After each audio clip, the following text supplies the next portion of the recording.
You know, the silence is what you notice first. Not the absence of sound, exactly. That's something else, something unnerving. This was different. This was the gentle, humming silence of a life put on pause. It was the whisper of wind through the tall, old pine trees that lined the street, the distant, almost comforting rumble of a freight train miles away, the creak of my own floorboards. After 6 years in a city that never slept, this quiet wasn't just golden, it was salvation. So, I moved to Havenwood. The name alone should tell you everything you need to know. It sounds like a place from a postcard, and honestly, it wasn't far off. A small, sleepy town in the Pacific Northwest, nestled in a valley where the fog liked to linger in the mornings. I found a ground-floor apartment in a converted fourplex, a squat, sturdy building that probably saw the end of World War II. My neighbors were all on the far side of 70. There was Mrs. Gable in 2A, who baked bread every Tuesday and always left a loaf on my doorstep. There was Mr. Henderson across the hall, a retired postal worker who spent his days meticulously tending to a small rose garden out front and narrating its progress to anyone who would listen. It was nice. It was stable. It was the kind of boring I had been craving, like a man dying of thirst craves water. My life fell into a simple, predictable rhythm. Wake up, make coffee, work from my laptop, I do freelance graphic design, nothing glamorous, take a walk in the afternoon, maybe chat with Mr. Henderson about his aphids, cook a simple dinner, and read until I fell asleep. The past, with all its noise and chaos and jagged edges, felt a million miles away. It was a scar, but one that was finally starting to fade instead of ache. The whole point was to build a quiet life, a small fortress of solitude. And a fortress needs furniture. My apartment was clean and had good bones, but it was sparse. A mattress on the floor, a cheap folding table for a desk, a couple of camping chairs in the living room. It felt temporary, and I wanted permanent. I wanted to put down roots, even if they were just shallow ones in the form of heavy, immovable objects. So, on a particularly clear Saturday, I decided to do something profoundly normal: go antiquing. Havenwood's Main Street had a handful of these places. Shops with names like Yesterday's Treasures and The Dusty Shelf, filled to the brim with the ghosts of other people's lives. I walked into one called The Attic and Cellar, and the smell hit me immediately. That unique, not unpleasant perfume of old wood, yellowed paper, and lavender polish. A little bell tinkled above the door, and a man who looked like he was carved from driftwood glanced up from behind a massive, cluttered desk. He gave me a nod, and that was it. No pushy sales pitch, no, let me know if you need anything. Just the quiet acknowledgement of my presence. It was perfect. I spent the better part of an hour just wandering the narrow aisles, ducking under hanging brass lamps and stepping around stacks of old National Geographics. I wasn't looking for anything specific, just waiting for something to speak to me. And then I saw it. Tucked away in a back corner, almost completely obscured by a standing dress mannequin draped in a moth-eaten flapper dress, was a cabinet.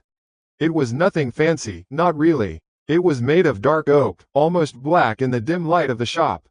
It was solid, practical, built to last. It had 2 large doors on the bottom and a series of smaller, square drawers running up the right side. It was the kind of thing you could imagine a watchmaker or an apothecary using 100 years ago. It had character. It felt permanent. I ran my hand over the top surface. It was smooth, cool, and coated in a thin layer of dust. I knew right then that I had to have it. The negotiation was brief and simple. The price was fair. The old man even helped me load it into the back of my pickup truck, his reedy arms surprisingly strong. We managed it with a few shared grunts and one final, heavy shove. Driving home, I felt a ridiculous sense of accomplishment. It was just a piece of furniture, but it felt like a cornerstone. The first real piece of my new life. Getting it inside the apartment was more of a challenge. I am not a big guy, and this thing was built like a small tank. It took a lot of grunting, sweating, and creative angling, scraping the doorframe more than once. Finally, it was there, sitting against the main wall of my living room, looking like it had always belonged.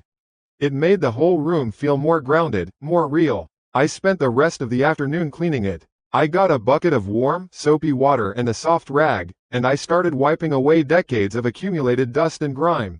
The dark wood began to gleam with a low, rich luster. I cleaned the brass handles on the doors and drawers until they shone. I was in a state of quiet, domestic bliss. This was it. This was the peace I had been looking for. As I worked my way up the stack of small drawers on the side, I found one that wouldn't open. The third one from the top. It was completely stuck. I pulled on the little brass knob, jiggling it back and forth, but it wouldn't budge. The other drawers slid out smoothly on their wooden runners, smelling of cedar and thyme. But this one was sealed tight. At first, I figured it was just warped wood or something jammed in the back. But the more I fiddled with it, the more it felt intentional. There was no give. It was as if it was locked from the inside. Curiosity got the better of me. My peaceful cleaning project had suddenly become a minor mystery. I went to the kitchen and came back with a butter knife, trying to gently pry it open from the top. The knife bent. I switched to a flathead screwdriver. I wedged the tip into the tiny gap between the top of the drawer and the cabinet frame and carefully, gently, began to lever it. There was a dry, cracking sound. The sound of old wood and glue giving way after a very, very long time. It wasn't a loud noise, but in the silence of my apartment, it sounded like a gunshot. The top edge of the drawer popped out a few millimeters. I worked the screwdriver down the side, and with one final grunt of effort, the drawer came free with a scraping groan. I set it on the floor and looked inside. It wasn't a full-sized drawer. It was a false front. The actual compartment was only about an inch deep and barely half the length of the facade. It was designed to be hidden, and inside, lying flat on the dark wood bottom, was a single folded piece of paper.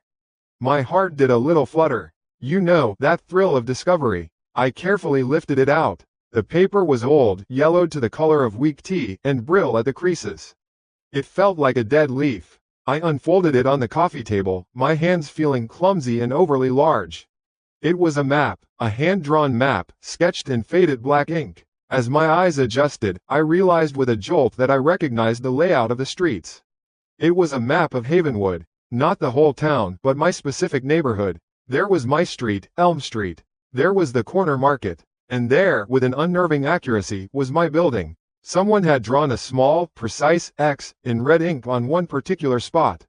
It took me a second to get my bearings, to orient the map with my own mental picture of the area. The X was in the narrow, paved alleyway that ran behind my building. Specifically, it was on the spot where I knew, from taking out my trash every day, there was a large, circular, cast-iron manhole cover. A storm drain. That was weird enough, but it was the note that made the hair on my arms stand up. Scrawled at the bottom of the map, in the same faded black ink as the streets but with a slightly shakier hand, were 6 simple words. Where they come up when it rains. I stared at it. I read the words over and over. Where they come up when it rains. My first reaction was a short, nervous laugh. It had to be a joke, right? Some elaborate Dungeons and Dragons campaign from the 80s. A prop for some local high school horror movie. Maybe a game some kids used to play, a kind of spooky treasure hunt. They. Who were they? Goblins? Trolls? Sewer gators? It was absurd. It was the kind of thing a bored teenager would invent to spook his friends. I put the map down on the table, the old paper crinkling in protest. I stood up and walked to the big picture window in my living room, the one that looked out over Mr. Henderson's immaculate roses. The sky was a pale, washed-out gray, but it was dry. The street was quiet. A woman was walking her golden retriever. Everything was normal, utterly, completely, reassuringly normal. I shook my head, a small smile playing on my lips. It was a good story, I'd give it that. A piece of local folklore tucked away in a secret drawer. It was just another piece of the cabinet's history, another layer to its character. I felt a strange sense of fondness for whatever kid had drawn this map and invented this silly, spooky game. I decided I'd frame it. It would be a great conversation starter, a quirky piece of art for my new home. I turned away from the window, my mind already moving on to what I'd make for dinner. And in the profound, settled silence of my apartment, I heard it. A single, distinct plink. It was the sound of a water droplet hitting the glass of the window pane. I froze. Another one followed. Plink. And another. I looked back out the window. The woman with the dog was picking up her pace. The gray sky had darkened by a shade. A gentle, steady patter began against the roof. It tapped on the windows, a soft, rhythmic drumming that was growing steadily louder, filling the silence I had so recently cherished. The rain had started. The sound of the first few drops of rain is a funny thing. It can be comforting, a gentle tapping that promises a cozy afternoon indoors. 5 minutes ago, that's all it would have been. But now, with that brittle, yellowed map lying on my coffee table, each tap against the glass was a countdown.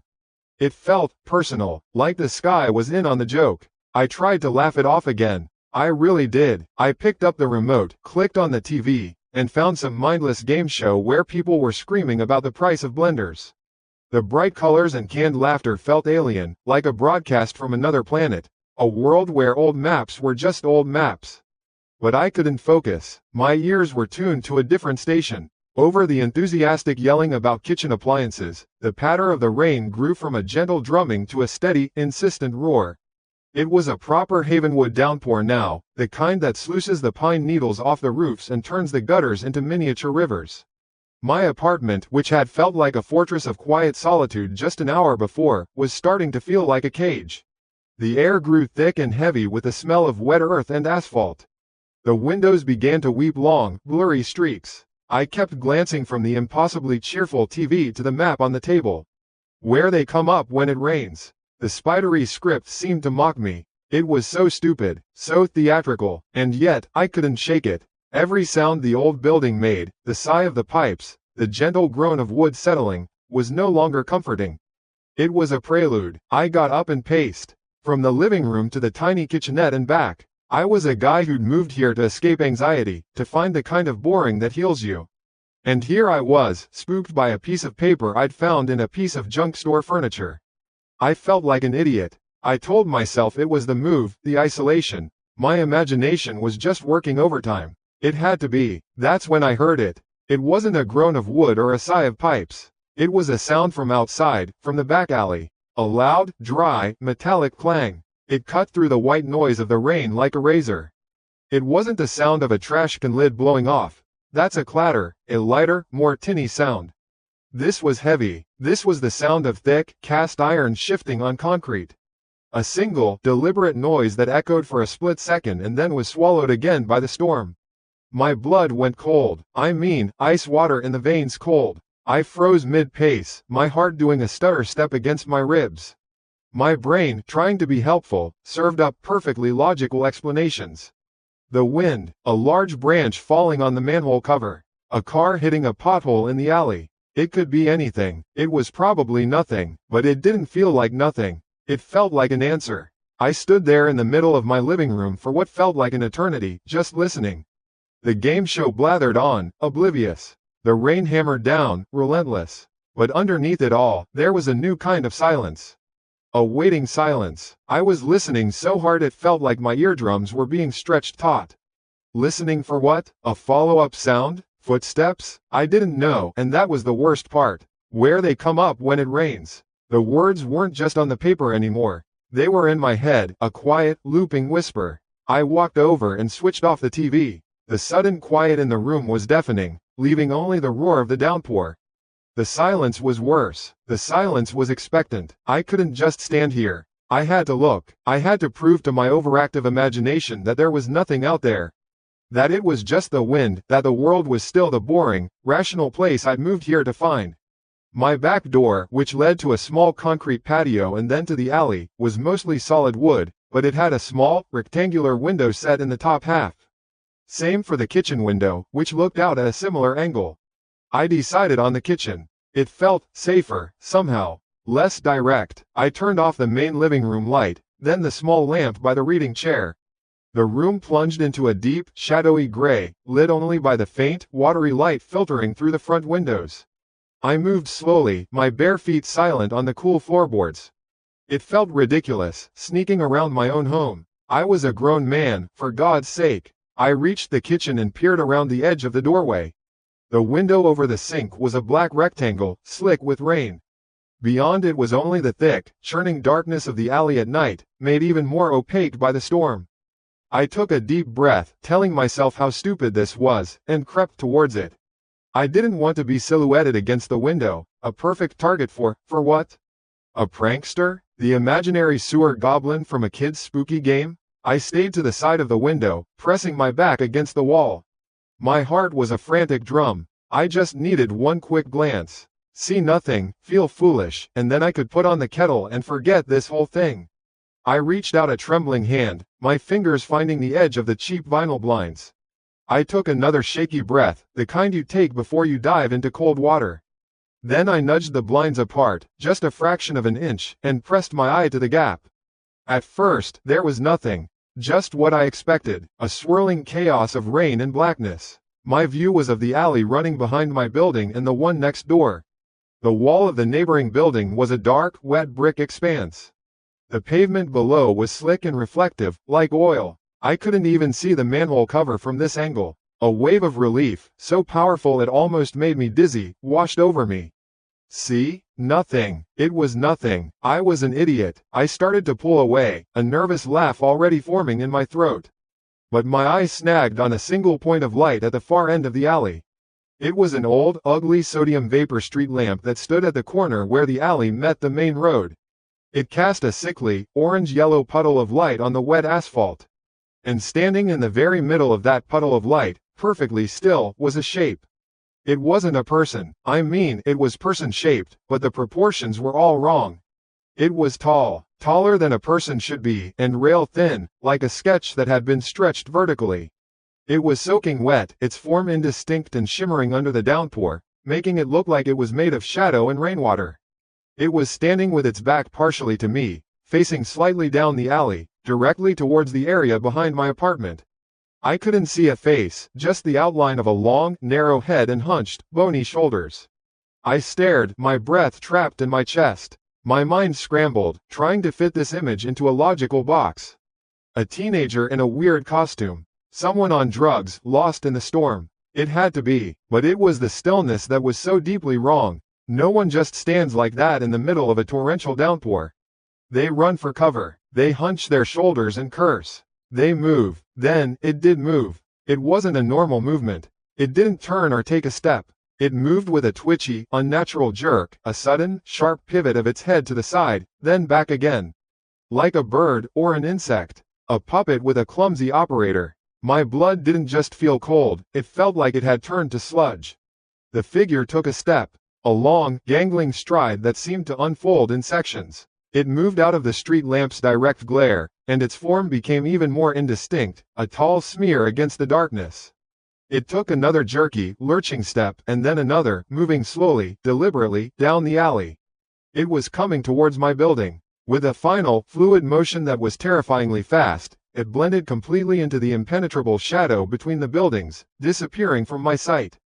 It was gone, but I knew exactly where it had gone. It was in the darkness right behind my apartment. Right where the map said the manhole was. Right where the sound had come from. The relief I'd felt moments before had curdled into pure, undiluted terror.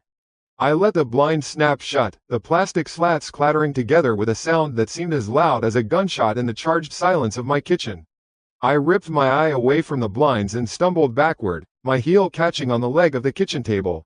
I didn't fall, but I staggered a few steps, my arms windmilling uselessly before I slammed my back against the counter.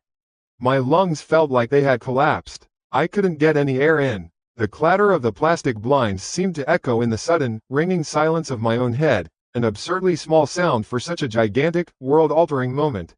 My heart was a wild animal thrashing against my ribs, a panicked beat that was completely out of sync with everything else.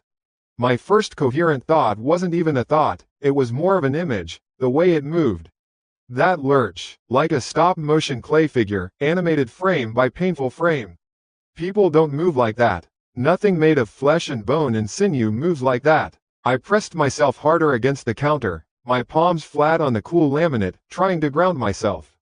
My brain, in a desperate act of self-preservation, started throwing out explanations, anything to wallpaper over the gaping hole that had just been torn in my reality.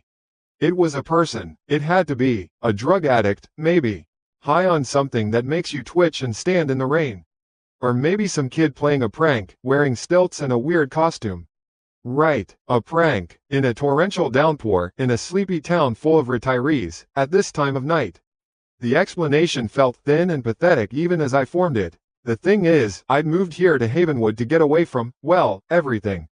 From the noise and the anxiety and the constant feeling of being watched in the city. I came here for boring. I came here for safe. And for the past 2 months, it had been exactly that. Blissfully, wonderfully boring. And now this glitch in the matrix. This impossible shape standing in the rain. I stayed frozen there for what felt like a full minute, maybe more. Just listening. The only sound was the storm, a relentless, roaring curtain of white noise. No footsteps, no more metallic clangs, nothing. He's gone, I told myself, the words a silent plea in my skull. He was just cutting through the alley. He saw he was at a dead end and he turned around. He's gone. The thought was enough to unlock my muscles. I pushed off the counter and moved, not with any real plan, but with a frantic, animal instinct to secure my den. My bare feet made soft, sticky sounds on the linoleum floor.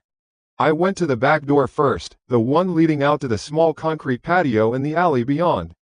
My hand trembled as I reached for the deadbolt. It was already thrown. Of course it was. I always lock it, but I twisted it back and forth a few times anyway, the solid thunk-thunk of the metal bolt sliding into the frame a small, unsatisfying comfort. The small, rectangular window set into the door was just a black, weeping square. I couldn't see anything through the rain-slicked glass, and I was grateful for it. I didn't want to see anything. Then I practically ran to the front door, my heart still hammering. I checked the lock there too. Locked. Secure. I leaned my forehead against the cool wood of the door, taking a deep, shuddering breath that finally seemed to reach my lungs. Okay. I was okay. The doors were locked. The windows were shut. I was inside. It was outside. Whatever it was probably long gone by now, a weird, twitching memory swallowed by the storm. I tried to force a shaky laugh. Here I was, a grown man, spooked by a shadow. I was turning into one of those paranoid characters in a cheap horror movie. I needed to get a grip. I was going to make a cup of tea, turn on every light in the apartment, and watch something incredibly stupid on television until the sun came up. That was the plan. A good, solid, rational plan. I turned back from the front door, the apartment feeling a little less like a trap and a little more like a fortress again. The deep shadows in the living room didn't seem quite as menacing. The rain outside was just rain again. I took a step toward the kitchen to put the kettle on. That's when I heard it. It was so quiet at first, I thought I'd imagined it. A sound from the back of the house, from the direction of the alley. It was a faint, whisper-thin sound, almost lost in the drumming of the rain. Scrape. I froze, 1 foot in the air. My entire body went rigid. I strained my ears, listening past the downpour, past the pounding of my own blood. Was it a tree branch scraping against the siding? It had to be. A loose branch, tossed by the wind. Scrape, scrape. There it was again. It wasn't the random, chaotic sound of a branch. This was rhythmic, methodical, a slow, deliberate drag. It was a sound I knew, but couldn't immediately place. It was the sound of something hard and sharp being pulled across a softer surface. Across wood. My back door was made of wood. My blood, which had just started to warm up, turned to ice all over again. The rational part of my brain was sputtering, failing, its gears grinding to a halt. A raccoon? Trying to climb the door? No, the sound was too steady, too patient. Scrape, scrape, scrape. It was coming from the bottom of the door, I thought. Low to the ground, and with each rhythmic drag, a horrible understanding began to dawn on me. It sounded like a single, long fingernail, like someone was crouched down on my back patio in the pouring rain, patiently, calmly, dragging their nail back and forth, across the painted wood of my door. The thought was so specific, so utterly insane, that it almost felt like a hallucination. But the sound was real. It was happening, right now, just a few feet away from me, on the other side of a single piece of wood. I couldn't move, I couldn't breathe, I was a statue in the middle of my own living room. My plan to make tea and watch TV seemed like a joke from a different lifetime. The fortress had been breached, not by force but by a sound. A single, quiet, terrifying sound that promised a kind of horror I couldn't begin to comprehend.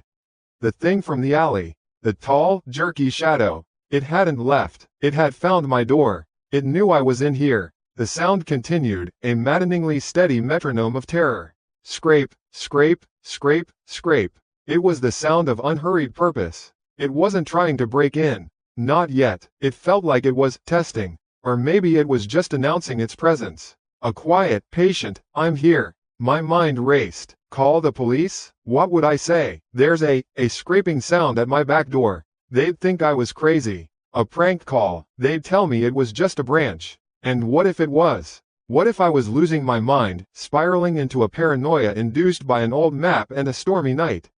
God, I wanted that to be true. I prayed for it to be a branch. But I knew it wasn't. Deep in the primal, animal part of my brain that doesn't care about logic or reason, I knew. This was the same presence I had seen under the streetlight. This was the source of that metallic clang. This was the thing from the map. The thing that comes up when it rains. I don't know how long I stood there, listening. It could have been 30 seconds or 10 minutes. Time had ceased to mean anything.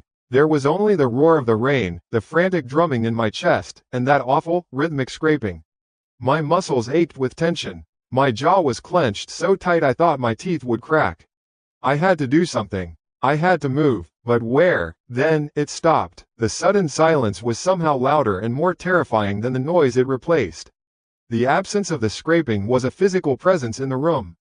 I held my breath, waiting. My ears strained, trying to catch the slightest sound. Nothing, just the rain. Did it leave? Did it give up? A wild, desperate hope flared in my chest. Maybe it got bored. Maybe it realized I wasn't going to open the door. Maybe the prank was over. I allowed myself a single, shaky exhale. My eyes were locked on the doorway to the kitchen, which was just a darker patch of gray in the dim light. I still couldn't move, but the paralysis felt different. It was the paralysis of the aftermath, not of the immediate threat. I was wrong. So wrong. It happened right as I was about to dare to take another breath. There was a soft whump against the back door, but this sound was higher up. It came from the little window. It was a wet, flat sound. The sound of a palm slapping against glass. And then, a hand appeared in the window. It was pressed flat against the glass, right in the center of the small pane, perfectly framed like some grotesque work of art. It was pale, a dead, fish belly white that seemed to glow faintly in the gloom.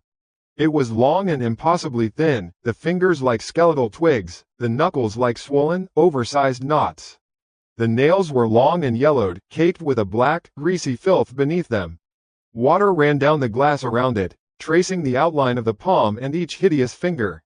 I made a sound, a choked, strangled gasp that was half a sob. My legs finally gave out and I slid down the wall, landing hard on the floor. I couldn't look away. My eyes were glued to that hand. It wasn't trying to break the glass. It wasn't pounding or clawing. It was just there, pressed against the window, a silent, terrifying statement. Then, slowly, deliberately, it began to move. It dragged itself downwards, the palm and a single long finger smearing across the glass. It left a thick, greasy, brownish-black streak in its wake, an obscene trail that obscured the rain outside. It was a slug trail, a trail of filth and grave dirt and sewer grime. It was the physical proof, the undeniable signature of the thing that was standing on my patio, just inches away, in the dark. My brain just stopped. It's the only way I can describe it. One moment it was a frantic, screaming mess of what-ifs and oh my gods, and the next it was just static. White noise. All function ceased except for the two that mattered. Breathing in ragged, shallow little sips, and seeing. My eyes, locked on the back door, were absorbing the scene in perfect, horrifying detail. The hand, pressed against the glass, was the focal point of my entire universe. That filthy, greasy smear it left behind was more real to me in that moment than the floor I was sitting on or the air in my lungs. It was an answer, not to what the thing was, but to whether I was crazy. You don't hallucinate a smear. You don't imagine the way grime and water mix into a disgusting brown rivulet that traces the path of a dragging finger. I wasn't losing my mind. This was real. This was happening. I felt the cold of the linoleum seeping through my jeans, a deep, damp chill that felt like it was coming from the floor itself. How long was I sitting there? A few seconds? A minute? My sense of time was completely broken. There was just the before, when my little apartment was a safe, boring box, and the now, where it was a fishbowl with something terrible peering in. My mind started to flicker back on, not with rational thought, but with raw, animal instinct. A single, primal command pulsed through the static. Move. I pushed myself backward, scrambling on my hands and the heels of my feet, my body crab walking away from the door. The motion was clumsy, pathetic. I was like a bug trying to get away from a boot. I kept my eyes locked on the window, on that pale hand, expecting it at any second to just punch through the glass. But it didn't. It just slid out of view, disappearing below the frame. For a heartbeat, there was nothing. Just the unrelenting sound of the storm. The hand was gone. The scraping had stopped. Maybe it was giving up? The hope was so stupid, so fragile, but it bloomed in my chest anyway. Maybe it had seen me. Maybe it knew I was terrified and that was all it wanted. A good scare, a sick, twisted prank. That tiny, idiotic flicker of hope was what gave me the strength to get to my feet. I was shaky, my legs feeling like they were made of jelly, but I was standing. I looked around my apartment, my fortress. The dim light from the living room lamp cast long, distorted shadows. Every familiar object, the floral patterned armchair I'd bought secondhand, the stack of magazines on the coffee table, the coat slung over a dining chair, looked wrong. They were props on a stage where something awful was about to happen. They offered no comfort. I needed something. I didn't know what. A weapon? An escape plan? The front door felt a million miles away. My brain was still trying to catch up. Call 911. The thought finally broke through the panic. I had to call the police. My phone was on the kitchen counter. The kitchen, the room closest to the back door. I took a hesitant step toward it. Then another. My heart was a frantic drum against my ribs. I just needed to get my phone. I'd grab it, run to my bedroom, lock the door, and call for help. A plan. It was a thin, desperate plan, but it was a plan. I was halfway across the living room when the world exploded. It wasn't a metaphor. It was a sound, a physical force that hit me in the chest. A deafening, violent crash that was so much louder than thunder, so much more immediate. It came from the kitchen. It was the sound of complete and total violation. The sound of glass shattering into 1,000 pieces. I froze, my whole body clenched like a fist. For a second, I couldn't process it. Then the follow-up sounds came, a cascade of tiny, tinkling notes as the last shards of the kitchen window fell from their frame onto the floor. And with them came the roar of the storm, now inside my home, and the sudden, shocking rush of cold, wet air carrying the smell of rain and damp earth. The sanctuary was gone. The line between outside and inside had been erased. I couldn't scream. The sound was trapped in my throat, a hard little knot of terror.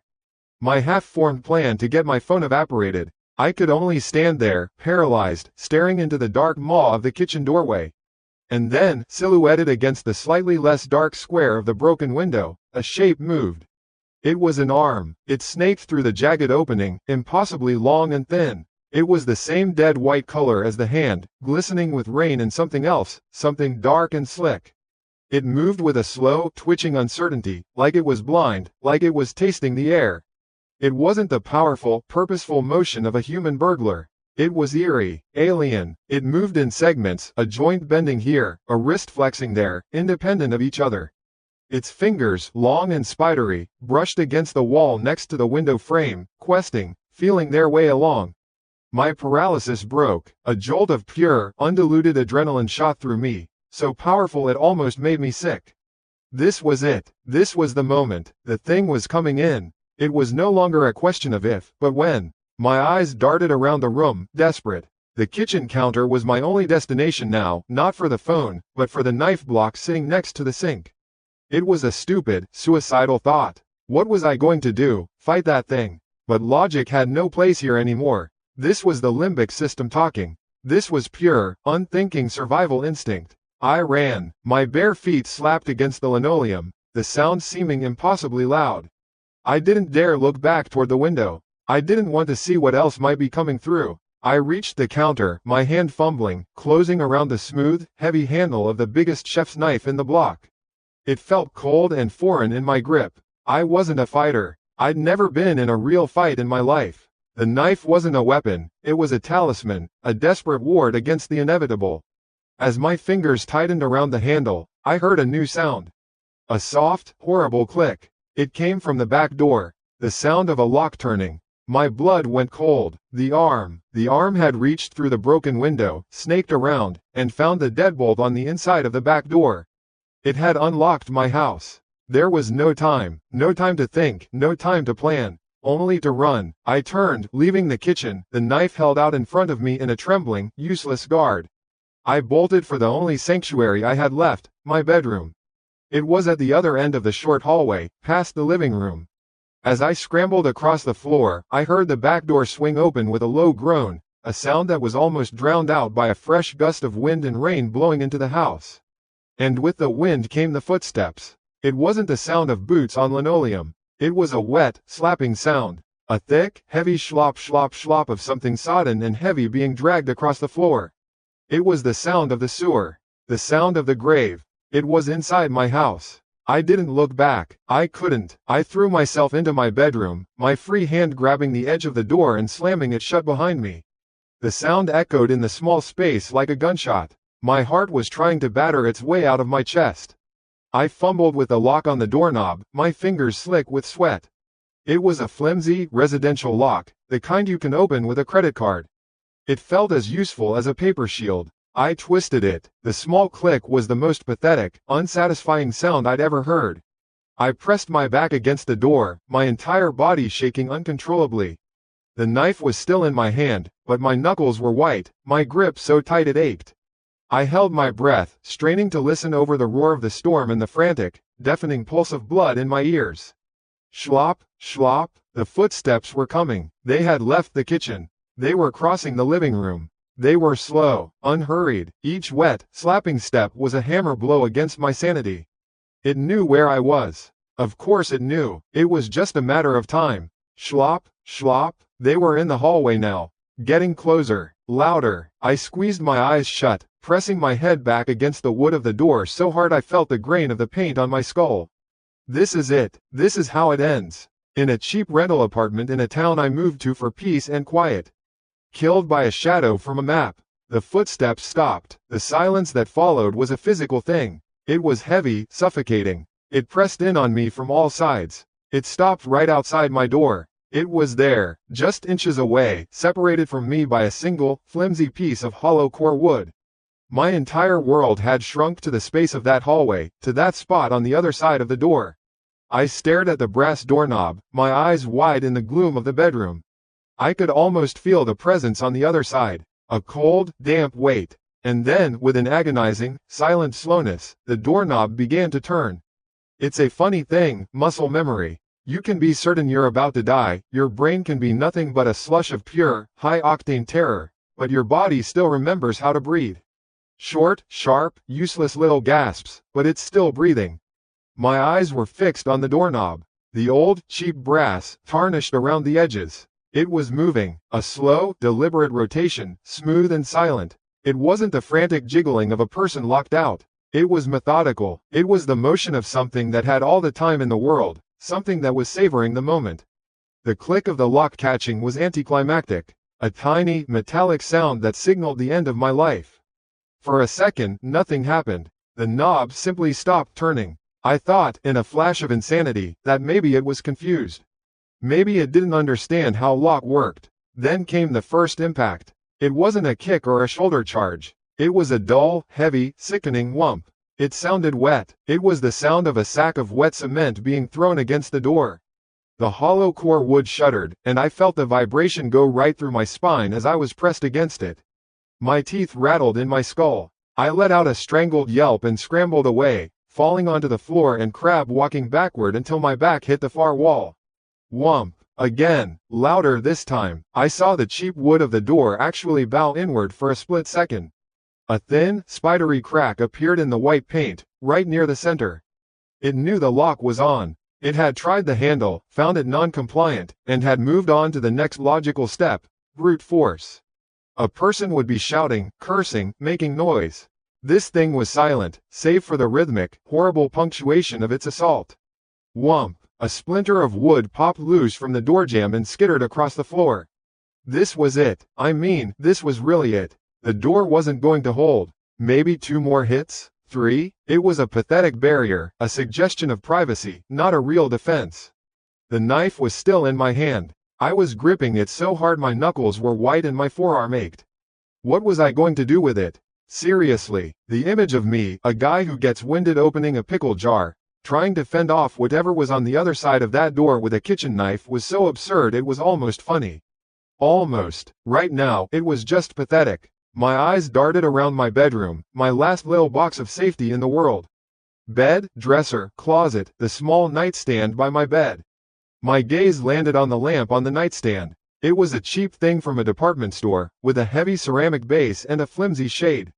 My brain, which had been operating on pure lizard instinct for the last 10 minutes, suddenly had a thought. Not a plan, really. It was more like a Hail Mary born of absolute, pants-wetting desperation. A noise, a different noise, somewhere else. Crack whump. This time the sound was sharper, louder. I could hear the wood splintering, protesting its own destruction. That was the last one. I knew it. The next hit would bring the door down. I didn't have time to think it through. I just moved. I scrambled on my hands and knees over to the nightstand, my bare knees scraping against the floorboards. I fumbled for the lamp's cord, yanking it from the wall socket. My hands were shaking so badly I almost dropped the lamp's heavy base. I got my fingers around it, stood up, and half ran, half stumbled a few feet to the bedroom window. This window faced the front of the house, the quiet residential street where my elderly neighbors were probably all asleep, oblivious. With a final, catastrophic boom, the bedroom door flew inward. It didn't just open, it exploded off its top hinge, hanging crookedly in the frame like a broken jaw. The flimsy lock had been torn right out of the wood, and standing in the blackness of the hallway, silhouetted against the faint light from the living room, was the shape I'd seen in the alley. It was tall, impossibly tall and thin, its limbs all wrong angles. It was drenched, water pooling around its feet, which made that same horrible, wet slop sound on the hallway floor as it took a single, slow step into the room. It didn't have a face that I could see, just a dark, oblong shape where a head should be. There was no time. I didn't scream. I didn't even make a sound. I just acted. With all the strength I had, I swung my arm back and hurled the ceramic lamp base through the window. The sound was shockingly loud. A deafening crash of glass shattering, far more explosive than the kitchen window. It wasn't just breaking, it was an act of violence. The lamp sailed through the opening and clattered onto the concrete walkway below. For a second, its bulb flickered on and off, a frantic, dying strobe light on the wet pavement, before going dark. The effect was instantaneous. The thing in the doorway froze. The slow, deliberate advance stopped cold. Its head shape tilted, as if listening. It had been so focused on me, on the door, on this single point of entry. The new sound, the external, unexpected sound, had broken its concentration. And then, a miracle. A wash of bright, white light swept across the front of the house, pouring through the broken window I'd just created. Headlights. They sliced through the gloom of my bedroom, illuminating everything in stark, sudden detail. The overturned lamp, the shattered glass on my floor, the crooked, broken door. And for a split second, they illuminated the intruder. It wasn't a man. I don't know what it was. Its skin was the color of spoiled milk, a pale, grayish white that looked slick and rubbery. It had no features to speak of, no eyes, no nose, just a smooth, vaguely humanoid head. The light seemed to hurt it. It recoiled, raising one of its long, spindly arms to shield itself, a gesture that was shockingly human. It let out a sound then, the first sound I'd heard it make. It wasn't a roar or a scream. It was a low, guttural hiss, like air escaping a punctured tire, full of static and rot. The car, I could hear its engine now, a neighbor coming home late, maybe, was slowing down. The headlights stayed fixed on my house. That was all it took. The thing panicked. Its predator-like confidence evaporated in an instant. It turned, no longer moving with that slow, horrifying deliberation. Now it was a scramble. It moved with a jerky, unnatural speed, its wet feet slapping frantically against the floor. Slop, slop, slop, slop. I heard it careen through the short hallway, back into the main living area. I heard the back door, the one it had so carefully unlocked, get thrown open with a bang.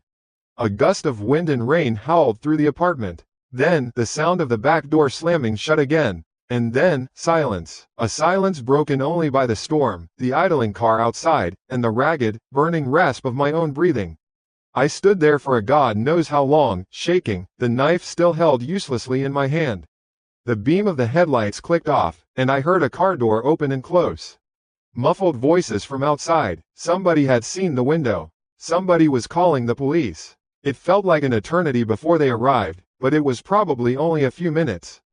2 officers. They looked tired, soaked from the rain. I tried to explain, but the words wouldn't come out right. I was shivering too hard, and my story sounded insane even to my own ears. A map, a Kong-thought nook, a thing that came out of it. They were patient, in a clinical sort of way. They walked through the apartment, their flashlights cutting through the darkness. They saw the broken kitchen window. They saw the greasy smear on the back door. They saw the muddy, foul-smelling water pooled on the linoleum. They saw my bedroom door, hanging from a single hinge. They saw the smashed window and the remains of my lamp on the front walkway. "Looks like a tweaker, son," the older one said, his voice gentle but firm. "Or a homeless guy, real desperate. Came in through the kitchen, you spooked him, he tried to get to you, then the car pulled up and he bolted. We see it all the time. They get high on something nasty and think they can walk through walls." It was a perfectly logical explanation. It made sense of all the physical evidence. A psychotic vagrant. It was an explanation I desperately wanted to believe. They took my statement, told me to call a service to board up the windows in the morning, and said they'd patrol the area for the rest of the night. Then they left. I was alone again, in my home, or what was left of it. The wind was still whistling through the broken kitchen window. The whole place felt violated, contaminated. I couldn't stay in the bedroom. I couldn't look at that broken door. I ended up on the living room couch, wrapped in a blanket, shaking. The chef's knife was on the coffee table next to me. My eyes fell on the thing that started it all. The old, yellowed map, still lying on the table where I'd left it. It seemed like a lifetime ago. Driven by some morbid, idiotic curiosity, I picked it up. My hands were still trembling. I looked at the mark, the X over the storm drain in the alley, and the faded words, "Noi Chong Troi Len Kim Hua." Where they come up when it rains. Them, plural. That's when I saw it. Under the direct glare of the living room lamp, something else was visible on the paper. It wasn't ink. It looked more like a faint, greasy residue, almost invisible unless the light hit it just right. All over the map of the town, there were dozens of tiny dots, each one placed directly over a house. A little, greasy, almost invisible pinprick. I checked the street layout, my heart pounding a slow, heavy rhythm against my ribs. I found my street. I found my building. There was a fresh pinprick over my apartment. It was darker than the others, and it looked like a small, wet smudge of red. Like a drop of blood mixed with ink. My blood ran cold. My breath hitched in my chest. It wasn't just a map of where they emerge. It was a map of where they go. My fingers, numb with a new and deeper kind of horror, fumbled with the brittle paper. I turned it over. I hadn't even thought to look at the back before. It wasn't blank. Tucked neatly into a fold on the back, so perfectly aligned I'd missed it, was another piece of paper. Another map. It was older, more worn. The paper was practically brown. It showed a different town, a place I didn't recognize, somewhere in the next state over. But the markings were the same. The same X over a specific point, a drainage canal this time. The same scattered, nearly invisible dots over dozens of houses. And in the corner, in the same spidery, faded script, the same exact words, "Noi Chung Troi Len Kim Hua." My stomach dropped. I finally understood. The antique cabinet, it wasn't just a piece of furniture. It was a container, a filing cabinet. It didn't hold one secret. It held a collection. This wasn't a lone monster. This wasn't a single, haunted town. This was a pattern, a system, maybe even a hunt. And the worst part, the thought that made me want to curl up and just cease to exist, was this. The creature that broke into my house hadn't just been trying to get to me. It had come here for a reason. And now, it knew. They knew. They knew I'd found their atlas. I was alone. That's a simple fact, but I don't think I'd ever truly understood what it meant until that moment. The red and blue lights of the patrol car had painted the rain-soaked street for a few minutes, a temporary and deeply false sense of security. Then they dissolved into the darkness, and the world shrank to the four walls of my violated apartment. I was alone in a way that felt like a physical weight, pressing down on my chest, making it hard to breathe. The silence they left behind wasn't peaceful. It was loud. It was filled with the sound of the wind whistling a low, mournful tune through the jagged teeth of the broken kitchen window.